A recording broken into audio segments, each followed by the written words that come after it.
नमस्कार दोस्तों, कैसे हैं आप सब। स्वागत है आपका हमारे चैनल फिनोलॉजिस्ट में। आज हम बात करेंगे कि बैलेंस शीट में रेशियोज को कैसे कैलकुलेट किया जाता है। ये हमारे सामने एक बैलेंस शीट है प्रोप्राइटरशिप फर्म की। आमतौर पे जब भी हम बैंक में लोन्स पर काम करते हैं तो जो बैलेंस शीट हमारे सामने आती है, जो फाइनेंशियल्स हमारे सामने आते हैं, कुछ इसी तरह से होते हैं। पहले उसमें बैलेंस शीट का एक पेज होता है, उसके साथ में होता है P&L profit and loss account, फिर उसके बैलेंस शीट के और P&L के शेड्यूल्स होते हैं जिसमें कि उनके कंपोनेंट्स का ब्रेकअप दिया हुआ होता है कि कौन सा आइटम कहां से आपको मिल रहा है बैलेंस शीट के अंदर या P&L के अंदर।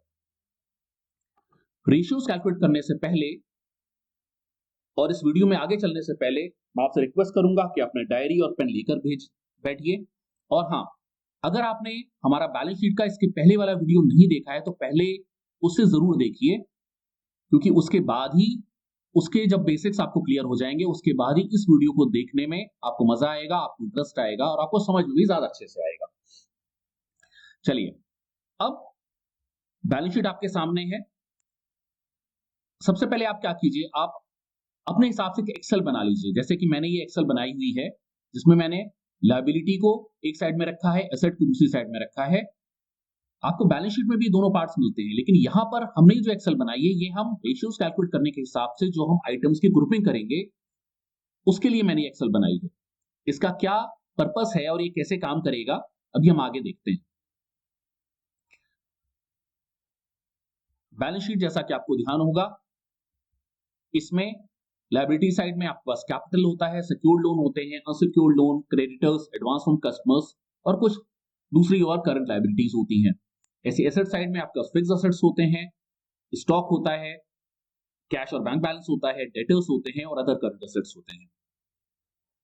अब रेशियोज के लिए हम क्या करेंगे, सबसे पहले हमें यह जान लेना बहुत जरूरी है कि जो भी आइटम कस्टमर अपनी बैलेंस शीट में जहां पर लिखकर दे रहा है, जरूरी नहीं है कि आपको उसको एज इट इज मानना है अपने एनालिसिस के लिए। मतलब क्या है कहने का, एक उदाहरण ले लेते हैं। जैसे मान लीजिए कि कस्टमर ने कहा कि उसके जो डेटर्स हैं वो इतने हैं, 35,35,922, लगभग 35 लाख रुपए के डेटर्स हैं, यानी कि 35 लाख रुपए की उधारी उसकी मार्केट में है।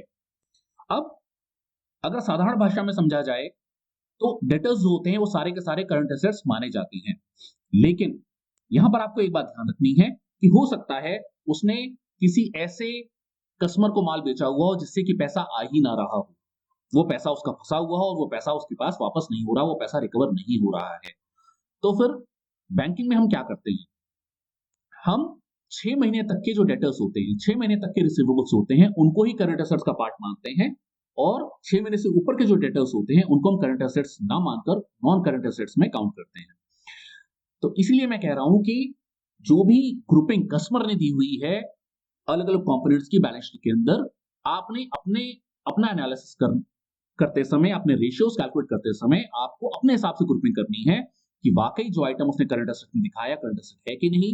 जो आइटम उसने सिक्योर्ड लोन में दिखाया है वो पूरा का पूरा सिक्योर्ड लोन है, उसमें से टर्म लोन कितना है और करंट लायबिलिटी कितनी है। अनसिक्योर्ड लोन जो उसने दिखाया है वो आपको पूरा ही क्वासी कैपिटल ट्रीट करना है या नहीं करना है, किस कंडीशन में करना है, किस कंडीशन में नहीं करना है, और भी इस तरह की छोटे छोटे बहुत सारी चीजें हैं जिसका हमें ध्यान रखना है। तो इसीलिए हमने ये एक्सेल बनाई है। अब हम एक एक कंपोनेंट को इस बैलेंस शीट से उठाकर अपने एक्सेल में डालेंगे और उसके बाद हम रेशियो कैलकुलेशंस की तरफ जाएंगे। रेशियो कैलकुलेशन के लिए हमें क्या क्या आइटम सही होते हैं तो पहले हम उसको कैलकुलेट करेंगे और फिर हम रेशियोज को कैलकुलेट करेंगे। चलिए, तो सबसे पहले बात करते हैं कैपिटल की। कैपिटल जैसा आपको पता है, कैपिटल होता है उस बिजनेस के मालिक का अपना पैसा, जो कि यहां पर है 41,03,875।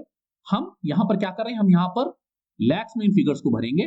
तो ये बन जाता है 41.04 लैक्स लगभग, तो हम यहां पर देते हैं 41.04। दूसरा कंपोनेंट है हमारा अनसिक्योर्ड लोन का। अनसिक्योर्ड लोन के साथ देखिए मैंने ब्रैकेट में यहां लिखा है क्वासी कैपिटल।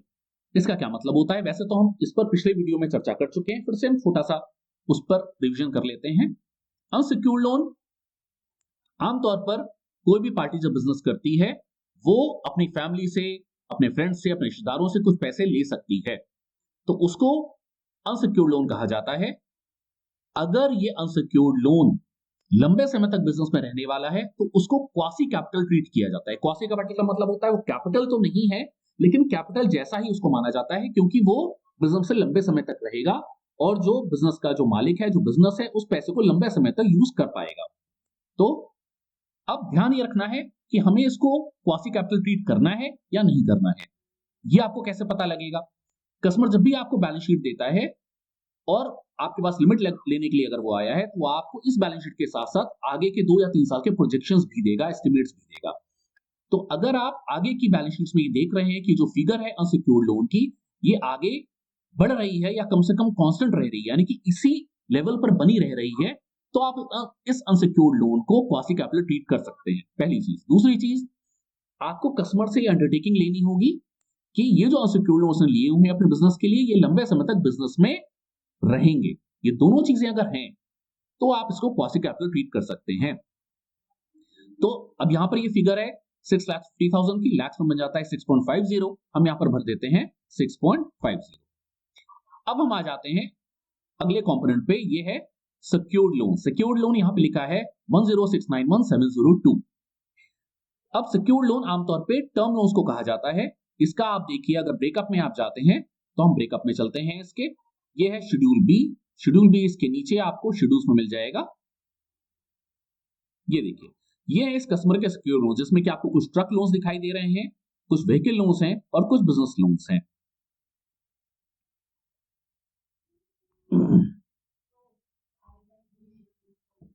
ये देखिए, अब हमें ध्यान ये रखना है यहां पर कि इसको पूरे के पूरे फिगर को हमें टर्म लोन में नहीं शो करना है।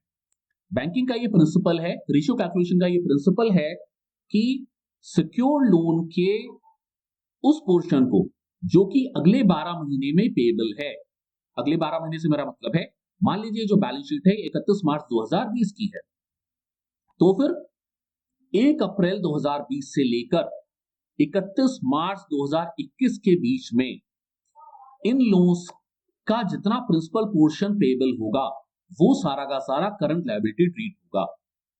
एक बार फिर से सुन लीजिए इस बात को। कोई भी लोन जो टर्म लोन में दिखाई दे रहा है आपको बैलेंस शीट के अंदर, उसकी अगले 12 महीने की प्रिंसिपल की इंस्टॉलमेंट्स को हमें करंट लायबिलिटी ट्रीट करना है और टर्म लोन में से उतनी फिगर को कम कर देना है। मतलब क्या हुआ कहने का, यहां पर आपको दिखाई दे रहा है कि इन टर्म लोन्स का जो टोटल है वो लगभग 1,07,00,000 रुपए है। तो अब कस्टमर ने क्या किया हुआ है, कस्टमर ने इस सारी के सारी फिगर को बैलेंस शीट में सिक्योर लोन्स के अंदर दिखाया हुआ है। अब अगर हम ध्यान नहीं देंगे तो हम क्या करेंगे, हम इस पूरी की पूरी फिगर को अपनी एक्सेल में हम दिखा देंगे टर्म लोन के अंदर, यानी कि यहां टर्म लोन प्रिंसिपल, यानी कि यहां टर्म लोन्स के अंदर। लेकिन ऐसा नहीं है, देखिए मैंने यहां टर्म लोन्स को 2 पार्ट्स में ब्रेक किया है। मैंने एक लिखा है term loan excluding principal payable in next 12 months और एक लिखा है term loan principal payable in next 12 months. तो अगले 12 महीने की किस्तों को छोड़कर जो बाकी टर्म लोन का अमाउंट बचता है, वो आपने यहां दिखाना है। अब आपको ये पता कैसे चलेगा कि अगले 12 महीनों में उसने कितना टर्म लोन पे करना है? उसका बहुत सीधा सा तरीका है, जो भी टर्म लोन्स आपको कस्टमर की बैलेंस शीट के अंदर दिखाई दे रहे हैं, आप उन सबके रिपेमेंट शेड्यूल कस्टमर से मांगिए। रिपेमेंट शेड्यूल से आपको ये पता चल जाएगा कि प्रिंसिपल आउटस्टैंडिंग 31 मार्च 20 में कितनी है और 31 मार्च 21 में प्रिंसिपल आउटस्टैंडिंग कितनी रहने वाली है। आप इन दोनों फिगर्स को जब सब्ट्रैक्ट कर लेते हैं तो आपको ये पता चल जाता है कि अगले 1 साल के अंदर कितना प्रिंसिपल पे ऑफ होना है। तो उस अमाउंट को आप अपनी एक्सेल में इसमें दिखाइए, term loan principal payable in next 12 months को, और बाकी जो टर्म लोन अमाउंट बचता है उसे आप यहां पर दिखाएंगे। तो अब हमारे एनालिसिस के लिए हम ये मान के चलते हैं कि ये जो टर्म लोन का जो फिगर है 1,06,91,702 रुपए, इसमें से लगभग 25 लाख रुपए पे होना है अगले 1 साल में इसका प्रिंसिपल। तो हम क्या करेंगे, हम 25 लाख रुपए दिखाएंगे यहां पर, और बाकी की जो फिगर बचती है, यानी कि इसमें से हम 25 लाख रुपए माइनस कर देते हैं। तो 25 लाख रुपए माइनस करके की फिगर कितनी बचती है, ये बचती है 106.92 माइनस 25। तो ये फिगर बचती है 81,92,000 रुपए, 81.92 लाख। तो ये हो गया आपका टर्म लोन। इसका देखिए जो दोनों का टोटल है ये आपको यहाँ नीचे दिखाई दे रहा है 106.92। ये फिगर आपकी टोटल सिक्योर्ड लोन से टैली होनी चाहिए। इस तरह से आपने इसका ब्रेकअप कर लिया। यही काम होता है एनालिसिस करने का, यही काम होता है रेशियो कैलकुलेशन से पहले जो हमें ग्राउंड वर्क तैयार करना होता है। अब हम आ जाते हैं अगले कंपोनेंट पे, बैंक लिमिट। अब कस्टमर की बैलेंस शीट में आपको कोई बैंक लिमिट दिखाई नहीं दे रही है तो आप यहाँ पर 0 लिख सकते हैं। फिर आ जाते हैं क्रेडिटर, यानी कि कस्टमर की मार्केट की देनदारी कितनी है, जिनसे उसने माल खरीदा है वो कितना उसने पैसा देना है मार्केट का, तो वो फिगर आपको यहाँ दिखाई दे रही है 11,46,328 लैक्स में हम इसको भरेंगे 11.46। अब हम आ जाते हैं अगले कंपोनेंट पे, एडवांस फ्रॉम कस्टमर। वो फिगर है 11,97,119 रुपए, 11,97,119 रुपीज, लैक्स में हम लिखेंगे 11.97। अगला हो गया other current liabilities. Other current liability क्या बची यहाँ पर इस पूरी बैलेंस शीट में, लायबिलिटी साइड में अब आपके पास यही फिगर बची है 25,000 रुपए की।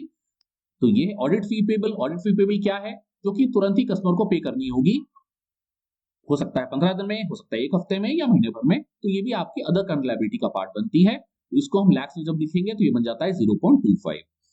तो अब आपका टोटल लायबिलिटीज कितनी बनी, आप इसको यहां पर टोटल कर सकते हैं इस तरह से। ये देखिए ये बन जाता है आपका टोटल लैक्स में 178.14। क्रॉस चेक करने के लिए आप बैलेंस शीट से टोटल चेक कर लीजिए। ये देखिए ये है 178,14024। तो ये फिगर आपका टैली हो गया। अब हम आ जाते हैं असेट साइड में।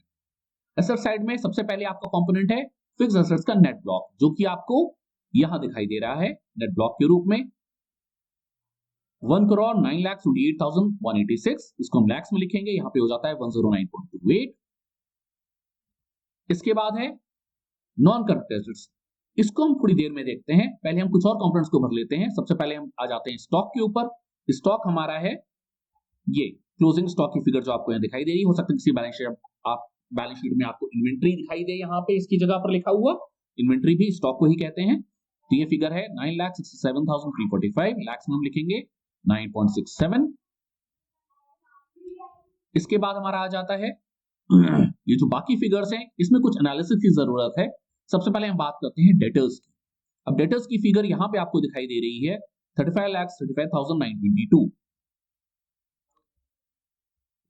कस्टमर के हिसाब से सारे डेटर्स करंट एसेट होने चाहिए, लेकिन जैसा कि हमने शुरू में वीडियो में चर्चा की कि करंट डेटर्स में आपको ये देख लेना बहुत जरूरी है कि इसमें से 180 डेज तक के डेटर्स कौन से हैं, 180 डेज से ज्यादा के डेटर्स कौन से हैं।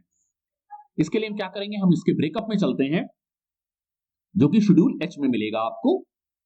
हम शेड्यूल एच में चलते हैं। ये देखिए ये है आपका शेड्यूल एच। यहां पे आपको 3 डेटर्स दिखाई दे रहे हैं, Sharma builders, Krishna construction company और रामा हार्डवेयर। अब यहां पर कस्टमर इस बैलेंस शीट को देखकर आप ये पता नहीं लगा सकते कि इसमें से कौन सा डेटर की एजिंग क्या है, यानी एजिंग का मतलब कितना पुराना डेटर है। तो उसके लिए आप कस्टमर से डिमांड कर सकते हैं कि वो आपको इनकी एजिंग करके दे कि इसमें से कौन सा डेटर 180 दिन का है, कौन सा डेटर 180 दिन से ज्यादा का है। हो सकता है ये जो रामा हार्डवेयर की फिगर आपको दिखाई दे रही है 2,37,000 रुपए, हो सकता है इसको साल भर पहले माल बेचा गया और ये पैसा वापस ही ना आ रहा हो। तो उस कंडीशन में आप क्या करेंगे, इस 35,35,922 में से रामा हार्डवेयर वाली जो फिगर है इसको घटाकर बाकी की फिगर ही आप अपनी एक्सेल में डेटर्स में दिखाएंगे। अब सवाल उठता है कि ये जो फिगर रामा हार्डवेयर वाली उसको कहां लेकर जाएंगे, तो उसको हम यहां नॉन करंट एसेट में ऐड कर देंगे। इस तरह से आपको ब्रेकअप पता होना बहुत जरूरी है। चलिए अभी के लिए हम ये मान लेते हैं कि जो इसके डेटर्स हैं ये सारे ही विदिन 180 डेज यानी 180 दिन तक के ही हैं। तो हम क्या करेंगे, हम डेटर्स में सारी की सारी फिगर यानी कि ये 35,35,922 यानी कि लैक्स में हो जाता है 35.36, हम इसको यहां दिखा देते हैं। चलिए अब आ गया अगला component advance to suppliers. Advance to suppliers आपको कहां मिलेगा, हम वापस बैलेंस शीट में चलते हैं।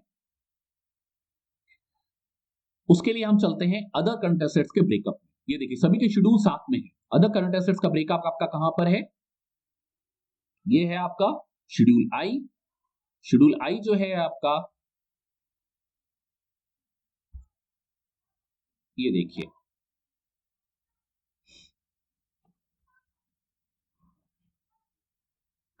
ये है आपका other current assets. Other current assets का ब्रेकअप आपको यहां दिखाई दे रहा है। इसके अंदर आपको दिखाई दे रहा है GST refundable, 5,90,484 rupees, security deposit, advance to supplier और लोन्स दिखाई दे रहे हैं आपको नबी स्टोन क्रशर के, जो कि ये अमाउंट।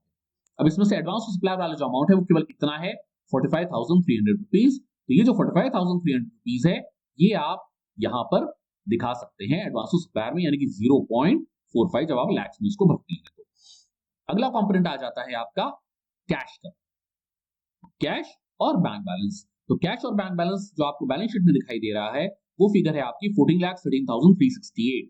अब इसमें भी एक बात ध्यान रखने वाली है, इसको भी आपने एज इट इज अपनी एक्सेल में नहीं भरना है, इसके ब्रेकअप में जाना है आपने, जो कि शेड्यूल जी है।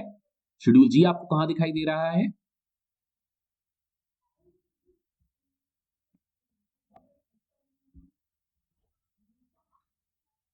ये है आपका शेड्यूल जी। इसके अंदर आप देखिए कैश एंड बैंक बैलेंस आपको दिखाई दे रहा है एसबीआई का, पीएनबी का, एचडीएफसी का, और ये है आपका कैश। तो कैश इन हैंड को तो आप अपनी एक्सेल में सीधे सीधे कैश हैंड में भर सकते हैं। ये अमाउंट है 2,06,878 रुपए, लैक्स में हो जाता है 2.07, तो इसको हम कैश में भर देते हैं यहाँ पे 2.07। अब बात रह जाती है बैंक बैलेंस की। तो बैंक बैलेंस में आपके पास 3 बैंक बैलेंसेस हैं, इन तीनों बैंक्स के। इसको भी आपने एज इट इज अपनी एक्सेल में नहीं भरना। क्यों? हो सकता है कि कस्टमर ने इसमें से किसी बैंक में एफडी बना रखी हो और वो एफडी उसकी एज सिक्योरिटी डिपॉजिट या बैंक गारंटी के मार्जिन में लगी हुई हो या एलसी के मार्जिन में लगी हुई हो। अगर ऐसा है तो फिर आपको उस अमाउंट को बैंक बैलेंस में नहीं दिखाना है, उस अमाउंट को आपने दिखाना है नॉन करंट के अंदर। फिर से इस पर बात कर लेते हैं। अगर बैंक बैलेंस के अंदर आपको कोई एफडी दिखाई दे जाती है, आप कस्टमर से इंक्वायर कर सकते हैं, कस्टमर से आप बैंक के स्टेटमेंट मांग सकते हैं, वहां से आपको वेरिफिकेशन हो जाएगा कि उसके बैंक बैलेंसेस उससे रिकंसाइल हो रहे हैं कि नहीं, टैली हो रहे हैं कि नहीं।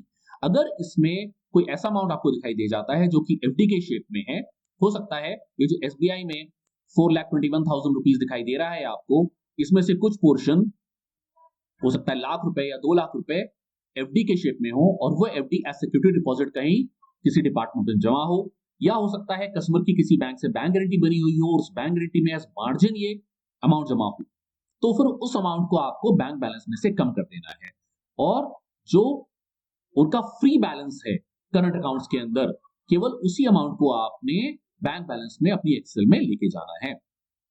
तो अब हम मान लेते हैं कि इस 4,21,794 रुपए में से 2 लाख रुपए कस्टमर का एज सिक्योरिटी डिपॉजिट कहीं जमा है एफडी के शेप में। तो हम क्या करेंगे, हम बाकी इसमें से 2 लाख रुपए माइनस कर देंगे इस अमाउंट में से, तो बाकी बचा 2,21,794 रुपए। उसमें हम ऐड करेंगे पीएनबी का बैलेंस और एचडीएफसी का बैलेंस, और ये तीनों मिलाकर जितना बचता है वो हम दिखाएंगे बैंक बैलेंस में अपनी एक्सेल के अंदर। तो अब वो अमाउंट कितना हो जाता है, ये देखिए, ये अमाउंट हो, हम कैलकुलेटर खोल लेते हैं साथ में। ये हमारा कैलकुलेटर ओपन हो गया। हम यहाँ एसबीआई का बैलेंस हो गया। अब हम 4,21,794 में से 2 लाख हटा देते हैं तो बचता है 2,21,794। इसको लैक्स में हम लेंगे तो बनता है 2.22, प्लस पीएनबी का हम पूरा ले लेते हैं, वो बन जाता है 7.79, और एचडीएफसी का हम पूरा बैलेंस ले सकते हैं, वो बन जाता है 0.06 लगभग जब हम लैक्स में बात करते हैं। तो अमाउंट हमारा हो गया 10.07 लैक्स। तो 10.07 हम भरेंगे अपने बैंक बैलेंस में। अब ध्यान ये रखना है कि जो अमाउंट हमने छोड़ दिया 2 लाख रुपए एफडी का इस एसबीआई वाले अमाउंट में से, उसको कहां लेके जाएंगे, उसको हम लेके जाएंगे अपनी एक्सेल में नॉन करंट एसेट में। तो हम यहां नॉन करंट एसेट में 2 लाख रुपए बढ़ा देते हैं। चलिए अब हम बात करते हैं अदर करंट एसेट्स की। अदर करंट एसेट्स आपके पास क्या क्या है? अदर करंट एसेट्स का जो शेड्यूल है वो आपका है ये, जिसमें आपका था GST refundable, security deposit, advance to supplier और ये लोन्स। ये कस्टमर ने आपको अदर करंट एसेट्स में दिखा रखे हैं। इसमें से जो एडवांस टू सप्लायर वाला जो अमाउंट था 45,300, वो हम पहले ही अपनी एक्सेल में एडवांस टू सप्लायर के अंदर दिखा चुके हैं, उसको तो छोड़ ही देते हैं। अब बाकी क्या क्या अमाउंट बचा? GST refundable. जीएसटी रिफंडेबल बिल्कुल आपका करंट एसेट है ये, तो इसको आप अदर करंट एसेट में लेके जा सकते हैं। अगला कंपोनेंट आप देखिए, ये है सिक्योरिटी डिपॉजिट। सिक्योरिटी डिपॉजिट क्या चीज होती है? कई बार कस्टमर जब किसी डिपार्टमेंट से कोई ऑर्डर लेता है, टेंडर लेता है, या कई बार कस्टमर्स को अपनी फैक्ट्री चलाने के लिए इलेक्ट्रिसिटी डिपार्टमेंट में सिक्योरिटी डिपॉजिट करनी पड़ती है, कोई अमाउंट डिपॉजिट करना पड़ता है जो कि लंबे समय तक डिपार्टमेंट के पास ही रिटेन रहता है, डिपार्टमेंट उसको वापस नहीं करता। तो आमतौर पे सिक्योरिटी डिपॉजिट को हमें नॉन करंट ट्रीट करना चाहिए, करंट नहीं ट्रीट करना चाहिए। ये हमें नॉन करंट एसेट में ऐड करना पड़ेगा। This is not current asset, जबकि कस्टमर ने उसको करंट एसेट में दिखाया हुआ है। ऐसे ही ये है लोन्स। नबी स्टोन क्रशर को आप दिखाई दे रहा है, आपको बैलेंस शीट के अंदर कि 2 लाख रुपए लोन दिया गया है। आप कस्टमर से पूछिए कि लोन कब दिया गया और कितने समय के लिए है।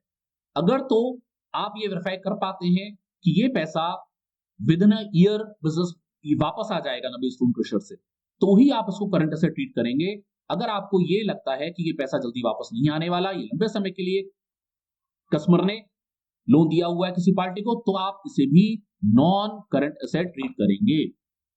तो यही हमारे एनालिसिस का काम होता है कि हमें बैलेंस शीट के हर एक कंपोनेंट को थोड़ा सा डीपली स्टडी करना है, उसके ब्रेकअप को डीपली स्टडी करना है, जिससे हमारी एक्सेल प्रॉपर तैयार हो और हमारे रेशियो सही कैलकुलेट हो, एनालिसिस प्रॉपर हो।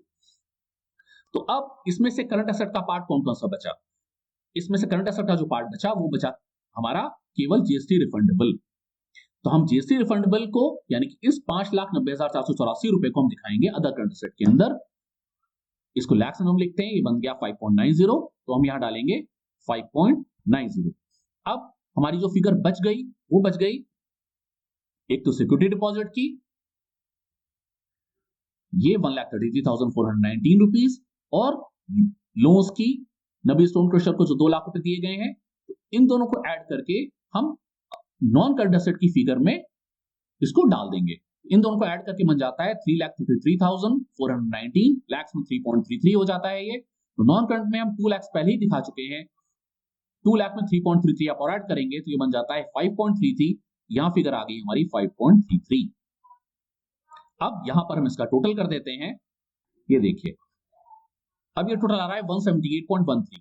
जब आप रुपीस को लैक्स में करते हैं तो कई बार इस तरह की राउंडिंग ऑफ की प्रॉब्लम आ सकती है, तो 0.01 का एक नेग्लिजिबल सा डिफरेंस आ रहा है, तो उसको आप कहीं पर भी एडजस्टमेंट उसका दिखा सकते हैं। लाइक आप कैश में 2.08 कर सकते हैं, तो आपकी ये बैलेंस शीट आपके हिसाब से टैली हो गई। आपने अपना एनालिसिस कर लिया, आपने हर एक आइटम की ग्रुपिंग कर ली, और आपने हर एक आइटम को चेक कर लिया कि उसकी एजिंग क्या थी, उसका प्रॉपर क्लासिफिकेशन क्या होना चाहिए। जो भी बैलेंस शीट आपके पास आए फ्रेंड्स, उसको आप इस ढंग से, जरूरी नहीं आप एक्सेल का यही फॉर्मेट यूज करें, आप एक्सेल का अपना कोई भी फॉर्मेट बना सकते हैं, लेकिन कोशिश कीजिए कि बहुत सिंपल सा फॉर्मेट बनाइए और आप बैलेंस शीट के हर एक आइटम की उसमें ग्रुपिंग कीजिए, एजिंग कीजिए, और तब आप उसके आगे ही उसके रेशियोज को कैलकुलेट कीजिए। एक बात और ध्यान रखने वाली है कि जरूरी नहीं है कि आपको ये सारे ही कंपोनेंट्स हर बैलेंस शीट में मिले।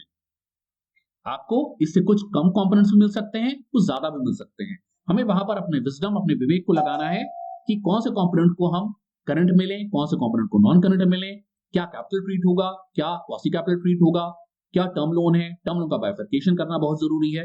इस तरह से हम अपने सारे कंपोनेंट्स को प्रॉपर ग्रुपिंग करनी है। चलिए अब हम आगे बढ़ते हैं।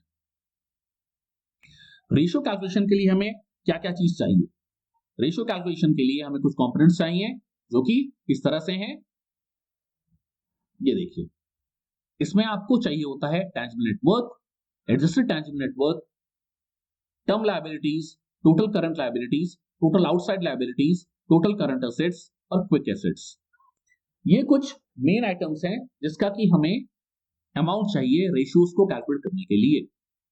यहां पर मैंने छोटा सा सबके सामने उसका एक्सप्लेनेशन भी लिख दिया है कि कौन सा आइटम आपको कहां से मिलेगा। सबसे पहले हम आ जाते हैं टैंजिबल नेटवर्थ में। यहां पर बहुत ज्यादा डीप में नहीं जाएंगे, हम एक सिंपल सी बैलेंस शीट हमने ली है। तो टैंजिबल नेटवर्थ को आप मोटे तौर पे मान सकते हैं कि जो पार्टी का कैपिटल होता है वही टैंजिबल नेटवर्थ ले सकते हैं आप। यानी कि जो आपका यहां पर है कैपिटल के अंदर 41 लाख 41.04 लाख, वो फिगर यहां पर आ जाएगी। तो इसको हम यहां पर सिंपल फॉर्मूला लगा सकते हैं, यहां पर हम लिख देते हैं इक्वल टू B3। तो ये हो गया आपका टैंजिबल नेटवर्थ की figure. Adjusted tangible net worth, adjusted tangible net worth किसे कहते हैं? जैसा कि हमने पहले चर्चा की, एक चीज होती है क्वासी कैपिटल, जो कि कैपिटल तो नहीं होता, पर चूंकि वो लंबे समय तक बिजनेस के अंदर रहने वाला होता है तो उसे कैपिटल का ही पार्ट मान लिया जाता है फॉर एनालिसिस पर्पस। तो कैपिटल और क्वासी कैपिटल को जब हम जोड़ देते हैं, यानी कि जो कैपिटल की फिगर है और जो अनसिक्योर्ड लोन्स जो लंबे समय तक बिजनेस में रहने वाला है, इन दोनों फिगर्स को जोड़कर बोला जाता है एडजस्टेड टैंजिबल नेटवर्थ या ATNW। तो यहां पर भी हम फॉर्मूला लगा देते हैं, हमारा हो जाता है equal to B3 plus B4, ये बन गया हमारा ATA&W की फिगर। अब हम आ जाते हैं टर्म लायबिलिटीज पर। टर्म लायबिलिटीज यानी कि जो कि कस्टमर के टर्म लोन्स हैं उस अमाउंट को छोड़कर जो कि अगले 12 महीने में पेबल है, तो वो हम पहले ही यहां एनालिसिस कर चुके हैं, वो फिगर हमारी यहां पर है B5 के अंदर। तो हम यहां लिख देते हैं इक्वल टू B5, ये हमारा बन जाता है टर्म लायबिलिटीज।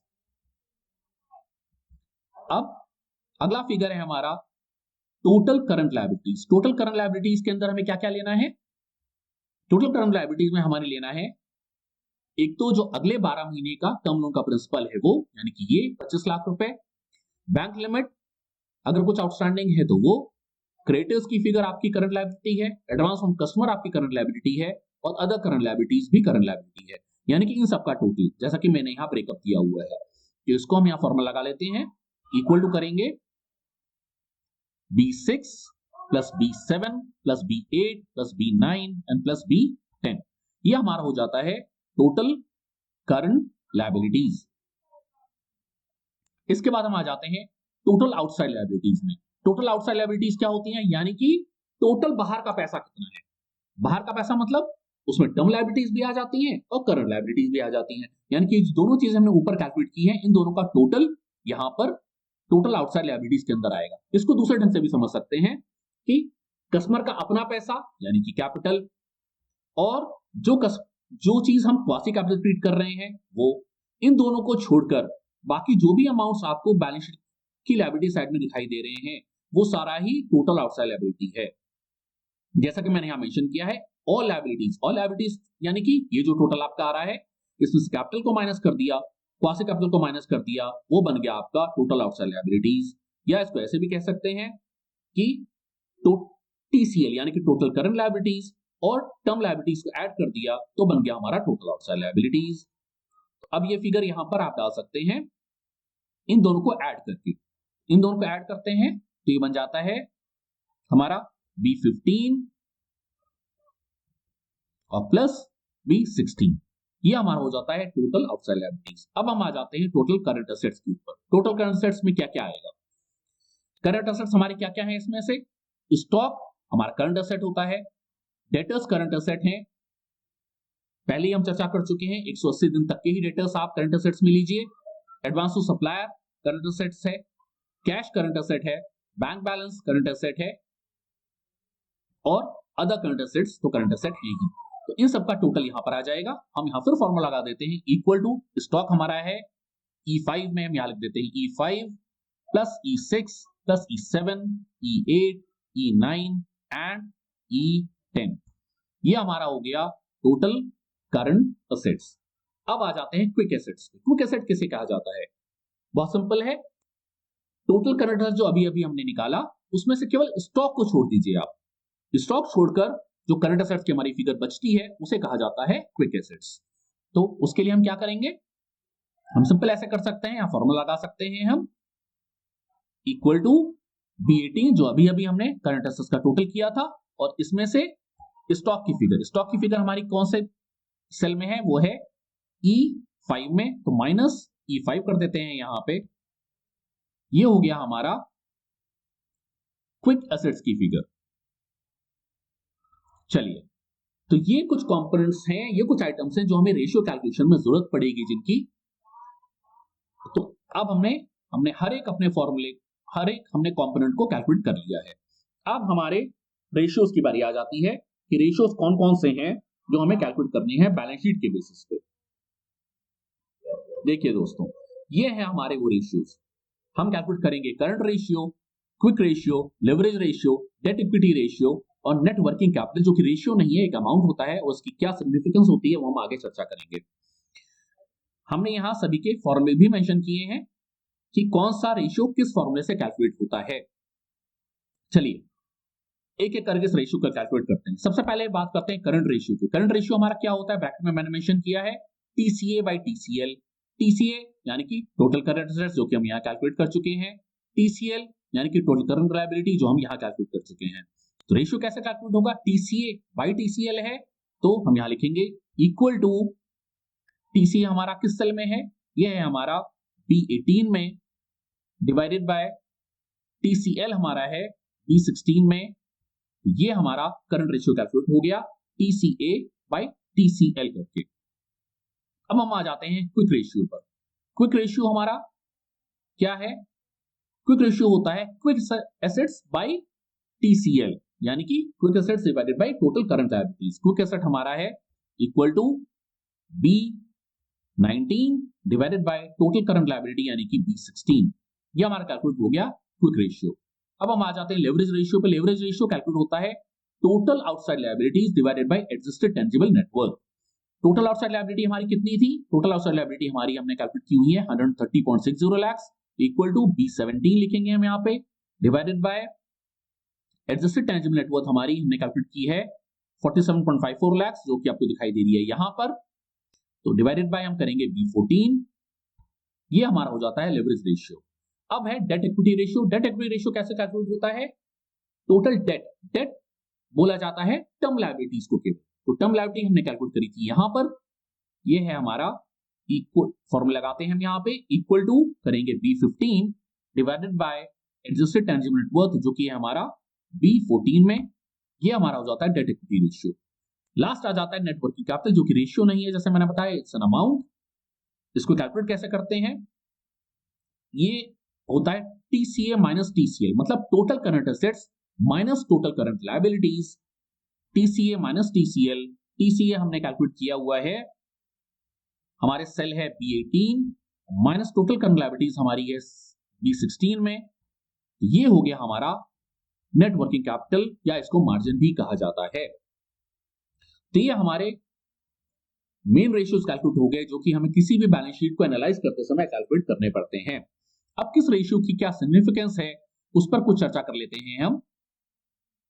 और एक चीज होती है बेंचमार्क, यानी कि कौन सा रेशियो कितना होना चाहिए, उस पर भी बात कर लेते हैं। चलिए हम बात करते हैं कि कौन सा रेशियो कितना होना चाहिए और किस रेशियो की क्या सिग्निफिकेंस है। ये हमारे रेशियोज थे जो कि कैलकुलेट हमने किए हैं। करंट रेशियो, करंट रेशियो क्या होता है दोस्तों, करंट रेशियो हमने कैलकुलेट तो कर लिया, total current assets bye total current liabilities.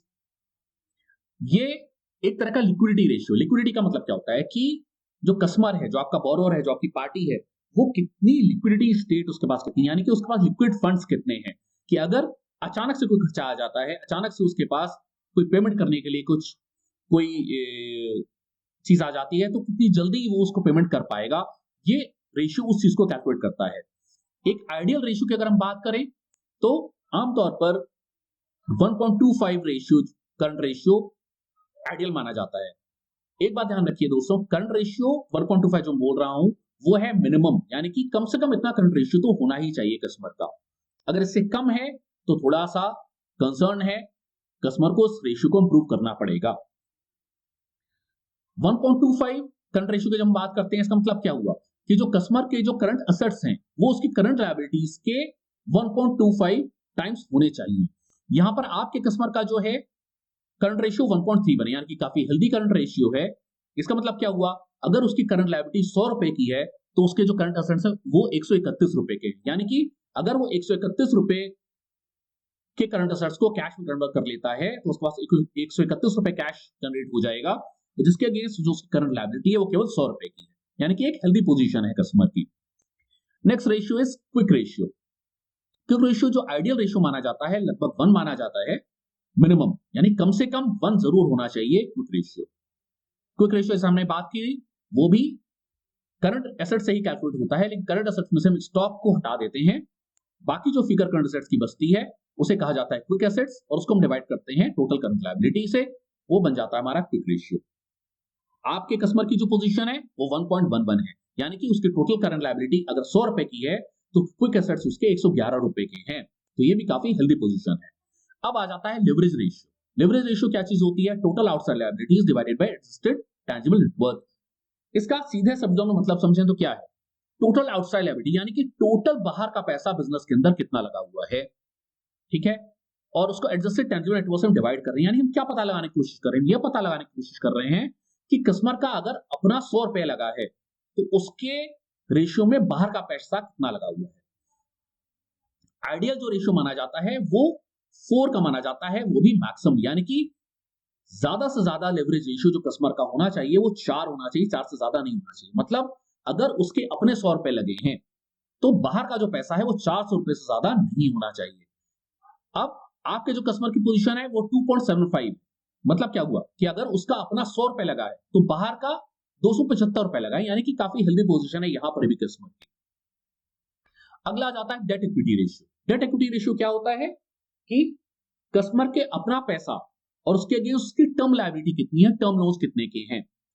Ideal ratio जो माना जाता है बैंकिंग में वो होता है 2 का, यानी कि अगर कस्टमर के अपने 100 रुपए लगे हुए हैं बिजनेस के अंदर तो उसके पास टर्म लोन्स जो है वो 200 रुपए से ज्यादा के नहीं होना चाहिए।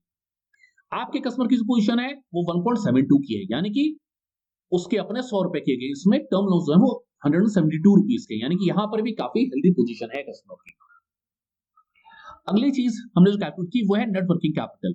नेटवर्किंग कैपिटल का बेंचमार्क जो है वो कुछ इस तरह से आप मान के चलिए, जितने की बैंक लिमिट वो आपके पास लेने आया है कम से कम उसका 25% उसके पास नेट वर्किंग कैपिटल होना चाहिए, मतलब अपना मार्जिन होना चाहिए। मान लीजिए कस्टमर आपके पास 80 लाख रुपए, यही वाला कस्टमर है वो आपके पास 80 लाख रुपए की लिमिट लेने आया, 80 लाख रुपीज की लिमिट लेने के लिए आया है, सीसी लिमिट लेने के लिए आया है।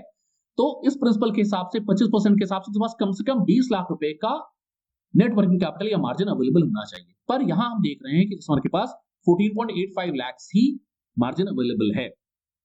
तो इस केस में आप उसे 80 लाख रुपए की लिमिट नहीं दे पाएंगे। आप मैक्सिमम लिमिट कितनी दे पाएंगे उसको, जितना उसके पास मार्जिन अवेलेबल है इसके 4 टाइम्स तक ही आप जा सकते हैं। तो ये है नेट वर्किंग कैपिटल। तो दोस्तों जो करंट रेशियो और क्विक रेशियो हम कैलकुलेट करते हैं ये दोनों ही लिक्विडिटी रेशियोज कहलाते हैं, और leverage ratio debt equity ratio जो हम कैलकुलेट करते हैं वो लेवरेज रेशियो की कैटेगरी में आती है। नेट वर्किंग कैपिटल जो है वो हमें लिमिट का जब असेसमेंट करते हैं कि कितनी लिमिट कस्टमर को देनी है तब हम कैलकुलेट करते हैं। फ्रेंड्स ये जो मैंने आइडियल रेशियोज यहां पर बताए, जरूरी नहीं है कि आप जिस बैंक में काम कर रहे हैं उसमें यह आइडियल रेशियोज हो। अपनी लोन पॉलिसी या वर्किंग कैपिटल असेसमेंट की जो पॉलिसी है उसको जरूर देखें और उसमें देखिए कि आपके यहाँ क्या बेंचमार्क रेशियोज प्रिस्क्राइब किए गए हैं। ये जो मैंने यहाँ आइडियल रेशियोज की बात की है ये एक जनरल प्रिंसिपल है, ज्यादातर बैंक्स में यही रेशियोज फॉलो हो रहे हैं। करंट रेशियो 1.25 ये मिनिमम है, 1.2 से ज्यादा होगा तो अच्छा है लेकिन 1.25 तो होना चाहिए। क्विक रेशियो 1 का है, ये भी मिनिमम है। लिवरेज रेशियो मैक्सिमम 4 होना चाहिए, 4 से ज्यादा नहीं होना चाहिए जनरल केसेस में। डेट इक्विटी रेशियो 2 से ज्यादा नहीं होना चाहिए। नेट वर्किंग कैपिटल कस्टमर के पास कम से कम जितनी लिमिट वो आपके पास लेने आ रहा है उसको 25% जरूर अवेलेबल होना चाहिए। आगे आने वाली वीडियोस में हम बात करेंगे कि किसी कस्टमर के अगर रेशियोज ठीक नहीं है तो क्या करेंगे, पहली चीज। दूसरी चीज हम रेशियोज का या बैलेंस शीट का कंपैरिजन भी देखेंगे आगे वाली वीडियोस में, और असेसमेंट कैसे करते हैं सीसी लिमिट का वो भी देखेंगे। टर्म लोन के लिए क्या रेशियो कैलकुलेट होते हैं वो भी देखेंगे, और प्रॉफिटेबिलिटी से रिलेटेड कुछ रेशियोज होते हैं वो कैसे कैलकुलेट होते हैं वो भी देखेंगे। तो दोस्तों उम्मीद है आपको वीडियो पसंद आया होगा। हमारे साथ जुड़े रहने के लिए आपका बहुत बहुत शुक्रिया। ऐसे ही आप आगे बढ़ते रहिए और हमारे चैनल को सब्सक्राइब कीजिए, लाइक कीजिए और अपने दोस्तों के बीच में शेयर कीजिए। Thanks for watching, bye bye, take care.